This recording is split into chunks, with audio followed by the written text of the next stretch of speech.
حضرت be be پاک بطول سیدہ زہرا رضی اللہ تعالی عنہا کہ جن کے بارے میں نبی اکرم علیہ الصلوۃ والسلام فرماتے ہیں کہ یہ میرے جگر کا ٹکڑا ہے، جس نے اسے غضبناک کیا اس نے مجھے کیا، جس نے مجھے کیا اس نے اللہ کو غضبناک کیا۔ میرے بھائیوں، اللہ تبارک و تعالیٰ نے سرکار دو عالم علیہ الصلوۃ والسلام کے اس جگر پارا کو ایسے ایسے مقامات سے نوازا ہے کہ انسانیت کی سوچ ہوگی کیوں نہ ہو۔ وہ سید الانبیاء کی شہزادی ہیں، وہ امام حسن و حسین کی والدہ ہیں، وہ حضرت سیدنا مولا علی رضی اللہ تعالیٰ عنہ کے گھر کی رونق ہے۔ اور سب سے بہترین بات فرمایا، ہم نے اپنی بیٹی کا نام فاطمہ اس لیے رکھا ہے کہ یہ جہنم سے آزاد کروانے والی ہے، آگ سے کھینچ کر انہیں راحت اور سکون دینے والی ہے، اسی لیے ہم نے اس کا نام فاطمہ رکھا ہے۔ سبحان اللہ۔ تو میرے بھائیوں، آج کے اس پرفتن دور میں سب سے خطرناک جو پہلو ہے وہ یہ ہے، ایک تو ماننے والوں میں ہی یہ بہت بڑا ایک آپ سمجھ لیں کہ اس کو علمی مغالطہ سمجھیں یا عقل پہ پردے سمجھیں، کچھ بھی آپ نام دے لیں، کہ صرف پاک بی بی کے نام پر شور شرابہ، محبت، اتفاق، اختلاف۔ کچھ وہ لوگ ہیں کہ جو درست ہیں، مثال کے طور پہ اہل بیت کی توہین کرنا کسی بھی طرح سے یہ کسی مسلمان کے لیے زیبا ہی نہیں ہے، یہ ذہن میں رکھ لیں۔ مطلب کوئی شخص کسی بھی طریقے سے وہ سیدہ فاطمہ سرکار بطول رضی اللہ تعالی عنہا کی توہین کرے، کسی صورت میں یہ قابل قبول نہیں ہے۔ اور اسی طرح اصحاب رسول کی توہین کر کے سرکار دو عالم کو اذیت دی جاتی ہے، یہ بھی شدید اسی طرح برا ہے جیسا کہ یہ برا ہے۔ نہ تو اہل بیت کی توہین کریں، حسنین کریمین کی، سرکار مولا علی رضی اللہ تعالیٰ عنہم اور پاک بی بی زہرا کی، اور نہ ہی اصحاب رسول کی توہین کریں، کیونکہ ان کی توہین ڈائریکٹ سرکار دو عالم علیہ السلام کی توہین ہے، یہ کنفرم ہے۔ تو اس ایک حدیث کی طرف بھی واضح اشارہ موجود ہے جس میں یہ ارشاد ہوتا ہے کہ اگر کوئی شخص وہ اللہ کے گھر میں عبادت کرتا کرتا، نماز پڑھتا پڑھتا مر جائے، یعنی اتنی کثرت سے عبادت کرے لیکن اس کے دل میں بغض آل محمد ہو، تو وہ شخص جنت کی خوشبو نہیں سونگھ سکتا۔ آپ سوچ سکتے ہیں کہ اہل بیت کی عزت و عظمت اس سے بڑھ کے اور کیا ہوگی۔ تو لہٰذا یہ ایک دین کا کامل حصہ ہے ان کی محبت، لیکن اس محبت کے ساتھ ساتھ اللہ نے جو قرآن پاک میں حکم دیا، اس حکم کو بھی کہیں پامال کیا جا رہا ہے۔ میں آپ کی خدمت میں وہ آیت کریمہ پیش کرنا چاہتا ہوں۔ ہمیں سمجھ نہیں آتی کہ آیت کریمہ کا آدھا حصہ بیان کیا جاتا ہے، مشہور آیت کریمہ انما یرید اللہ لیذھب عنکم الرجس اہل البیت ویطہرکم تطہیرا، یہ آیت کریمہ کا ایک حصہ ہے، پوری آیت بیان نہیں کی جاتی۔ پتہ نہیں کم علمی ہے یا آنکھوں پہ پردے ہیں یا عقل پہ پردے ہیں، یعنی منشاء الہی سے یہ بھاگنے والی بات ہے، یا اگر اس سے پہلے توجہ نہیں کی تو کم از کم سن کے تو اس پہ ضرور توجہ کرنی چاہیے کہ جو اللہ چاہتا ہے، اللہ نے پوری آیت میں جو حکم بیان فرمایا، یعنی جس مقصد کے لیے آیت کریمہ کا نزول ہوتا ہے، تو وہ مقصد لوگوں کی نظر سے اوجھل کیا جاتا ہے، اور وہ بحثیں چھیڑی جاتی ہیں کہ جس میں صرف اتفاق و اتحاد اور کچھ گستاخی کی باتیں، کچھ محبت کی باتیں، ان پہلوؤں پہ بات کر کے جو ہے وہ خطاب یا واز جو ہے اسے سمیٹ دیا جاتا ہے۔ تو میرے بھائی اور بہنوں، امت مصطفیٰ کی، امت محمد کی، استغفر اللہ تبارک و تعالیٰ، میں سمجھتا ہوں ایسے کم علم اور کم عقل لوگوں کے ہاتھوں نہ شامت آئی ہوئی ہے، نعوذ باللہ۔ تو خود قرآن پاک کو سمجھیے، آیت کریمہ پہ ذرا توجہ فرمائیے، وہ حکم جو اللہ نے نازل فرمایا اسے سمجھا ہی نہیں ہے۔ ایک اگلی بحث پہ آپ بات کر رہے ہیں، اس پہ بھی کریں، لیکن آپ غور تو کریں جو منشاء الہی ہے اس پہ تو توجہ فرمائیے۔ آخر اپنے اس بیان سے پہلے اتنی باتیں آپ کی خدمت میں کر دیں تو اس کا کچھ مطلب ہے۔ اب اللہ وحدہ لا شریک نے اہل بیت کے بارے میں جو تطہیر فرمائی، جو پاکیزگی کا ذکر فرمایا، اس سے پہلے جو اللہ کا حکم ہے وہ سننے کے قابل ہے۔ زیادہ سے زیادہ یہاں کیا بحث کی جاتی ہے، ایک دو بحثوں پہ بات ختم کر دی جاتی ہے۔ کچھ وہ طبقے ہیں کہ جو اہل بیت نبی سے مراد سرکار دو عالم علیہ الصلوۃ والسلام کی ازواج کو ہرگز نہیں مانتے، حالانکہ یہ ایک بہت بڑی علمی جہالت ہے۔ آپ غور کریں کہ ان سے پچھلی آیات کا جو تسلسل چلتا آ رہا ہے ان میں واضح طور پہ اللہ تعالیٰ سرکار دو عالم علیہ الصلوۃ والسلام کی ازواج کو مخاطب ہے، نبی کی بیویو ہے، نبی کی بیویو اے ازواج النبی. اہل بیت سے مراد یہاں نبی پاک کی ازواج شامل نہیں ہے. تو انہی پہ تقریر ختم ہو جاتی ہے کہ جی اہل بیت سے مراد کون ہے اور کون نہیں. اللہ کے بندو جو اس میں احکام دیے گئے ہیں وہ تو دیکھ لو. سچ یہ ہے کہ اہل بیت نبی سے مراد ازواج نبی بھی ہیں، اور سرکار دو عالم علیہ الصلوۃ والسلام کی وہ خوبصورت پاک ہیرے کہ جنہیں سرکار دو عالم نے اپنی چادر میں لے کے فرمایا اے اللہ یہ میری اہل بیت ہے. جناب حسن و حسین، جناب سیدہ زہرا، جناب علی المرتضیٰ رضی اللہ تعالی عنہم آپ بھی شامل ہیں. لہٰذا یہ اختلاف کر کے تو اس حکم پہ جو ہے وہ پردہ ڈالنا یہ جہالت ہے. اب وہ حکم کیا ہے؟ پوری آیت رب نے بیان فرمائی. سٹارٹ یہاں سے ہوتا ہے. اللہ پاک امت کی جو خواتین ہیں، بیوی ہیں امت محمد کی، میرا رب ان سے مخاطب ہے. تو امت کی جو اصلاح کا حکم تھا وہ کہیں دور چلا گیا، اور اسی بحث پہ پوری تقریریں ہو رہی ہیں. آدھی آیت پڑھی جاتی ہے، اسے بیان ہی نہیں کیا جاتا. نعوذ باللہ. اللہ کا واسطہ ہے، اللہ کے دین کو سمجھو. تو منشا الہی کیا ہے پہلے تو یہ سمجھ لیں. پوری آیت پڑھیں گے تب آپ کو پتہ چلے گا. اللہ نے امت کی بیویوں کو یہ کہا، اور یہ امت کا سب سے بڑا مسئلہ ہے. خدا نے حکم دیا کہ وَقَرْنَ فِي بُيُوتِكُنَّ، فرمایا تم اپنے گھروں میں ٹھہری رہو. وَلَا تَبَرَّجْنَ تَبَرُّجَ الْجَاهِلِيَّةِ الْأُولَى، اور فرمایا کہ جو پہلے زمانے جیسی بے پردگی تھی اس قسم کی بے پردگی مت کرو. وَأَقِمْنَ الصَّلَاةَ وَآتِينَ الزَّكَاةَ وَأَطِعْنَ اللَّهَ وَرَسُولَهُ، اور نماز پڑھو اور زکوٰۃ دو اور اللہ اور اس کے رسول کی اطاعت کرو. اس کے بعد پھر آگے الفاظ انما یرید اللہ الی آخرہ. اب آپ غور کریں کہ یہ جو اصل حکم ہے یہ تو کہیں فوت ہو گیا، یہ تو بیان ہی نہیں کیا جاتا کہ جس مقصد کے لیے اللہ نے آیا کریمہ اتاری. آج امت کا ایک سب سے بڑا ایشو یہی ہے، خواتین کی بے پردگی. انہیں پتہ ہی نہیں ہے کہ ہم نے کرنا کیا ہے، اور جس کا حکم اللہ نے دیا ہے آج تک امت اسی طریقے پہ چل رہی ہے جس سے خدا نے روکا ہے. اب میں آپ کی خدمت میں وہ مثالیں پیش کرتا ہوں. پہلے آپ یہ بتائیں کہ کیا ہمارے معاشرے میں آج اگر کوئی خوشی کا ایونٹ ہوتا ہے تو کیا خواتین کو ڈانس کے لیے، یہ خنساء کو ڈانس کے لیے اور یہ خواجہ سراؤں کو ناچنے کے لیے نہیں لایا جاتا؟ کوئی گھر ہوگا، کوئی شخص ہوگا جو اس سے بچا ہوا ہے. یعنی اپنے گھر میں نہیں کر رہے تو دیکھنے کے لیے ضرور جاتے، پوری قوم جا رہی.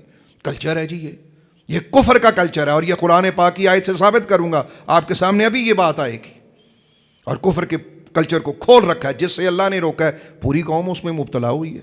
وہ اللہ کے بندو یہ تو بتاؤ کہ جن کی تطہیر کا ذکر کیا گیا، تطہیر کے ساتھ ساتھ قوم کو پاک اللہ نے اس طریقے سے کیا، وہ قوم کو پاک کرنا کون بتائے گا، کون کرے گا؟ نمبر 1. نمبر 2، پھر خواتین کا بیہودہ لباس پہننا آج ہمارے گھر میں ہر معاشرے میں چل رہا ہے. بازاروں میں کوئی صاحب دل، کوئی نیک نظر آدمی جا ہی نہیں سکتا. اگر چلا جائے تو وہ بد نظری ہوتی ہے، نعوذ باللہ. اس کے کھاتے میں اتنے گناہ پڑ جاتے ہیں کہ کسی انسان کی سوچ ہوگی. اللہ نے ان سب چیزوں سے منع کیا ہے. اب ذرا اس آیت کریمہ کو تھوڑا سا سمجھیے گا. جو الفاظ ہیں وہ آپ کی خدمت میں پیش کرنا چاہتا ہوں. میرے بھائی اور بہنوں، اللہ پاک کا یہ پاک کلام یہ کیا فرمانا چاہتا ہے؟ منشا الہی کیا ہے، مرضی الہی کیا ہے؟ خواتین کو حکم دیا کہ بلا ضرورت اپنے گھروں سے باہر نہ نکلو. تو جو اسلام بغیر محرم کے حج پہ عورت کو جانے کی اجازت نہیں دیتا، کیا وہ عورت کو یوں کھلی اجازت دے گا بغیر ضرورت کے جہاں چاہے جائے جو مرضی کریں بغیر محرم کے؟ اللہ نے اسے اجازت ہی نہیں دی. حدود و قیود میں مرد کی پابندی کے ساتھ، مطلب اگر مرد اس کے ساتھ ہے تب جا کے اس عورت کو کسی سفر کی یا کسی کام کی اجازت ہے. اکیلے خدا نے پسند ہی نہیں کیا. یہ اللہ کا سسٹم ہی نہیں ہے. تو اس سے بغاوت کی جا رہی ہے. اب یہ ہوا کیا؟ آیت کریمہ کے شان نزول میں اگر آپ پڑھیے مفسرین کو، میں صرف 2 مفسرین آپ کے سامنے رکھتا ہوں. سب سے پہلے تو تفسیر قرطبی میں آپ کی خدمت میں پیش کرنا چاہتا ہوں کہ یہ تبرج الجاہلیہ جیسے کہا گیا ہے کہ جاہلیت کی بے پردگی یہ کب تھی اور کیا تھی. قرطبی میں لکھا ہوا ہے کہ اس سے مراد حضرت نوح اور حضرت ابراہیم علیہ السلام کے درمیان کا عرصہ ہے. یعنی اس زمانے میں، یا بعض کتابوں میں حضرت نوح اور حضرت ادریس علیہ نبینا علیہ السلام کا زمانہ بھی لکھا گیا کہ ان کے بیچ میں جو زمانہ تھا. تو اس زمانے میں جو عورتیں تھیں تو وہ جاہلیت کی حرکتیں کرتی تھیں. اب وہ آپ غور کریے گا کہ اس زمانے کی جو عورتیں کرتی تھیں، ہمیں تو لگ رہا ہے کہ آج کی عورتیں ان سے بڑھ گئی ہیں. معذرت سے اگر کوئی میری بہن بیٹی کو سن رہی ہے، میں خود ایک بیٹیوں کا باپ ہوں اور اس معاشرے کا، آپ ہی کے معاشرے کا ایک فرزند ہوں، آپ سے الگ نہیں ہوں، میرا درد دل سنیے گا۔ وہ کرتی کیا تھی؟ پہلا تو طریقہ کار ان کا یہ ہوتا تھا کہ وہ موتیوں کی ایسی قمیض پہنتی تھیں کہ جو دونوں جانب سے سلی نہیں ہوتی تھی، مطلب موتی جڑنے ایسا قمیض پہننا اوپر سے، یہ دونوں طرف سے جو ان کی قمیض جو ہے سلائی کے بغیر ہوتی تھی۔ اب آپ غور کریں، آپ اس ایک عادت پہ ذرا توجہ کریے، ابھی بات آگے آ رہی ہے، ختم نہیں ہوئی۔ کیا ہمارے معاشرے میں آج آپ دیکھیں کہ بہت سی جگہوں پہ اب تو جسم کی نمائش ہو رہی ہے، وہ کوئی سائیڈ سے دکھا رہا ہے، کوئی فرنٹ سے دکھا رہا ہے۔ معذرت سے مجھے یہ بات کہنا پڑ رہی، پتہ نہیں مجھے یہ کہنی چاہیے تھی کہ نہیں۔ آج سستے ناچ ہو رہے ہیں، جسم کی نمائش ہو رہی ہے، نعوذ باللہ استغفر اللہ، جسم دکھا کے امت کو برباد کیا جا رہا ہے چند ٹکوں کے لیے، چند پیسوں کے لیے۔ یہ وہ کفر کی ریت تھی جسے اللہ نے روکا، اور آج امت مبتلا ہے۔ کلمہ پڑھنے والے یہ کر رہے ہیں، ناچ گانا ڈانس ہو رہا ہے، نمبر ایک۔ نمبر دو، دوسرا، باریک ترین کپڑے پہنتی تھی جن سے جسم نظر آتا ہے۔ ہمارے ہاں آج معاشرے میں یہ بھی ہوتا ہے، ہماری بعض بہن بچیاں ناراض ہوتی ہیں اگر ان کو یہ بتایا جائے کہ بیٹا بہن آپ اتنا باریک کپڑا نہ پہنیں، تو ان کا ایک ہی فوکس ہوتا ہے کہ بھی آپ نہ دیکھیں۔ او بھائی، ہمیں نہ دیکھنے کا حکم ہے، آپ کو باریک کپڑا نہ پہننے کا حکم ہے۔ مرد اپنی نظروں کو نیچا کریں اور خواتین جو ہیں وہ اللہ کے حدود کی پابندی کریں، دونوں کو سمجھنا ہے۔ اچھا، اور تیسرا یہ تھا کہ وہ اپنے بدن کے، جسم کے بعض حصے جو ہیں وہ نہیں چھپاتی تھی۔ یہ آج امت میں کام اس سے بھی اگلے درجے پہ نعوذ باللہ چلا گیا ہے، کون اس کو سمجھے گا؟ اچھا، اس سے آگے بڑھیے ذرا، کہ ایسا ہوتا تھا نعوذ باللہ استغفر اللہ کہ اگر کسی بھائی کی دوست کی بیوی ہے تو وہ اپنی دوست کی بیوی کے ساتھ نعوذ باللہ برے تعلقات خوشی سے رکھتا تھا، اور اس کو الاؤ کیا جاتا تھا، کوئی نہیں ہے میرے دوست کی بیوی ہے جی، اس کے ساتھ جو مرضی کرنا کر لو۔ یہ کتنے بھیانک الفاظ ہیں جو مجھے مجبوراً بولنے پڑ رہے ہیں، لیکن یہ کتابوں میں لکھا ہے میرے بھائیوں۔ آج اس دوستی کے نام پہ بے پردگیاں نہیں ہوتی، آج اس دوستی کے نام پہ نعوذ باللہ برائیاں نہیں ہوتی، امت میں یہ سب کچھ چل رہا ہے۔ استغفر اللہ، گھروں میں یہ سب عیاشیاں ہو رہی ہیں، والعیاذ باللہ تعالی۔ اس سے آگے بڑھیے، تفسیر بغوی جو بہترین تفسیر ہے، اس میں ایک روایت لکھی ہوئی ہے کہ ایک وقت ایسا تھا کہ کچھ لوگ پہاڑ پہ آباد تھے اور کچھ لوگ زمین پہ آباد تھے۔ جو پہاڑ والے لوگ تھے ان کی عورتیں خوبصورت نہیں تھیں، اور جو زمین والے تھے تو ان کے مرد خوبصورت نہیں تھے، یعنی اوپر والوں اور نیچے والوں کے ساتھ اللہ نے ان کو مختلف شکل بنایا تھا۔ تو شیطان جو تھا اس نے ایک کام کیا، اس نے اوپر سے آ کے نیچے والوں کو بتایا کہ بھئی اس طرح مرد ادھر کے اچھے ہیں، عورتیں ادھر کی خوبصورت ہیں، یا عورتیں ادھر کی خوبصورت نہیں ہیں، ادھر کی عورتیں خوبصورت ہیں، یعنی ایک دوسرے کو بتایا کہ بھئی اس طرح ایسے ایسے آپس میں تعلقات قائم کرو۔ اچھا، وہ تعلقات کیسے قائم ہوئے؟ اگر تو وہ کسی رشتے کے ساتھ تعلق قائم ہو جاتے جسے اللہ نے جائز قرار دیا، وہ نہیں تھا۔ انہوں نے پھر کیا کیا کہ ان کے کچھ خوشی کے تہوار آتے تھے، ان تہواروں پہ انہوں نے مرد و عورت کا اختلاط کیا، یعنی جو پہاڑ والے مرد اور عورت تھے وہ نیچے آئے، اسی طرح یہ بھی کسی ایونٹ پہ اوپر چلے گئے۔ انہوں نے خوشی کے نام پر اکٹھا ناچ اور گانے کا ایونٹ کیا۔ یہ سنے وہ لوگ کہ جو اپنی خوشیوں پہ ناچ اور گانے کرتے، سنیں، یہ کفر کی ریت ہے۔ انہوں نے اپنے اس ایونٹ کو منانے کے لیے ناچ اور گانا کیا، اور شیطان نے اس وقت اتنا بہترین ایک ساز ایجاد کیا، وہ ساز بجایا، اور خواتین جو تھیں انہوں نے اسی طرح کے بھیانک اور برے کپڑے پہنے، اور مردوں نے دیکھا، اوپر والے مردوں نے، مطلب جو پہاڑ والے مرد تھے انہوں نے نیچے والے عورتوں کو دیکھا، جو میدانی عورتیں تھیں نیچے رہنے والی، اور نیچے رہنے والی عورتوں نے اوپر والے مردوں کو دیکھا، تو آپس میں برے تعلقات قائم کیے، اور برائی کا یہ بہترین نعوذ باللہ انہوں نے موقع بنایا کہ اپنی خوشیوں کو جو استغفر اللہ تعالیٰ اس طریقے سے انہوں نے آباد کرنا شروع کیا۔ میرا ایک آپ سے سوال ہے، یہ کفر کی ریت تھی نا، اور یہ تفاسیر میں اللہ نے اس کو بیان فرمایا، مفسرین نے اس کو لکھا ہے کہ یہ کام ہوتا تھا پہلے جاہلیت کے زمانے میں۔ کیا آج یہ نہیں ہو رہا؟ کیا آج مرد و عورت کا اختلاط نہیں ہو رہا؟ خصوصاً شادی بیاہوں کے موسم میں جب یہ معاملات آتے ہیں تو کیا کچھ نہیں ہوتا؟ وہی گانے چلتے ہیں، وہی ڈانس چلتا ہے، وہی بےہودگیاں ہوتی ہیں، شاید ایسے ایسے گناہ ہوتے ہیں کہ میں آپ کے سامنے بیان بھی کرنے سے قاصر، نعوذ باللہ۔ تو اللہ نے ان چیزوں سے روکا ہے۔ خدا نے فرمایا کہ اپنے گھروں میں رہو، نمبر ایک۔ پھر فرمایا پاک پروردگار نے کہ تم ایسی بے پردگی مت کرو جو پہلی قوموں نے بے پردگیاں کی تھیں، یعنی وہ بےہودگی کہ جسے اللہ نے روکا آج پوری امت اس میں مبتلا ہے، بلکہ اللہ نے فرمایا کہ تم وہ کام کرو جو میرا حکم ہے۔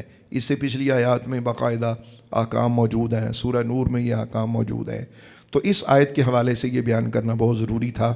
اگر کچھ بھائیوں کو باتیں ذرا بری لگی ہوں تو وہ اللہ رسول کے لیے برداشت کیجئے گا، یہ میں نے ہمت سے اور تھوڑی سی جرت سے یہ باتیں بیان کی ہیں، صرف اس لیے کہ میں آپ کا ایک خیر خواہ ہوں، اور امید کرتا ہوں کہ آپ میری باتوں پہ توجہ فرمائیں گے۔ اور یاد رکھیے کہ اللہ کا پورا حکم اس کو بیان کیجئے کہ یہ خواتین کے بارے میں پاک بی بی زہرا جن کے پردے کا عالم تھا، فرمایا مجھے تو میرے وصال کے بعد بھی کوئی مرد نہ دیکھے۔ آپ نے جو آپ کا جسم مبارک تھا، آپ نے اس کے اوپر بھی ایک کوہان نما پردہ بنایا لکڑی کے ساتھ کہ رسول خدا کی شہزادی کا کوئی جسم بعد از وصال بھی کسی کو محسوس بھی نہ ہو کہ اس کی بناوٹ کیا ہے۔ یہ ہے سرکار دو عالم کی شہزادی کی سیرت، اور حضرت پاک بی بی سرکار سیدہ عائشہ صدیقہ رضی اللہ تعالیٰ عنہ اسی آیہ کریمہ کو پڑھ پڑھ کے زندگی میں بار بار رویا کرتی تھی۔ اور کسی نے کہا کہ سرکار آپ حرمین شریفین کے لیے تو حاضری کے لیے جائیں، فرمایا میں نے حج فرض بھی کر لیا ہے، عمرہ بھی کر لیا ہے، اب میرے اللہ کا حکم ہے کہ میں گھر میں رہوں، اب میں نے گھر سے باہر نہیں جانا۔ اور آ کے آپ کا وصال ہوا اور آپ کا جنازہ گھر سے باہر نکلا، تو میرے بھائیوں ان چیزوں پہ عمل کون کرے گا؟ تو آیہ کریمہ پہ پوری توجہ سے عمل کرنا مردوں کو، عورتوں کو، ہم سب پہ لازم ہے۔ اس پہ غور فرمائیں، ہماری بہن بیٹیاں خصوصاً جو سیدہ فاطمہ الزہرا رضی اللہ تعالیٰ عنہا و ازواج مطہرات رضی اللہ تعالیٰ عنہ کی سیرت کو لینا چاہتی ہیں، انہیں چاہیے کہ وہ اللہ کے قرآن کی پابندی کریں، اور مردوں کو چاہیے کہ جس جاہلیت سے اللہ نے روکا ہے وہ چھوڑ دیں اس کو۔ میں امید کرتا ہوں آج سے ہم توبہ کرتے ہوئے اپنے اللہ کے حضور اپنے رب کو مانتے ہوئے اللہ کی خوشنودی کے لیے غیر اسلامی حرکات سے منہ موڑ کے، کہ جنہیں اللہ نے کفر کی روایات کہا، ان سے منہ موڑ کے ہم اسلام کے طریقے کو اپنائیں گے اور خوش دلی سے اسے قبول کریں گے۔ اللہ تعالی ہم سب کا حامی و ناصر ہو۔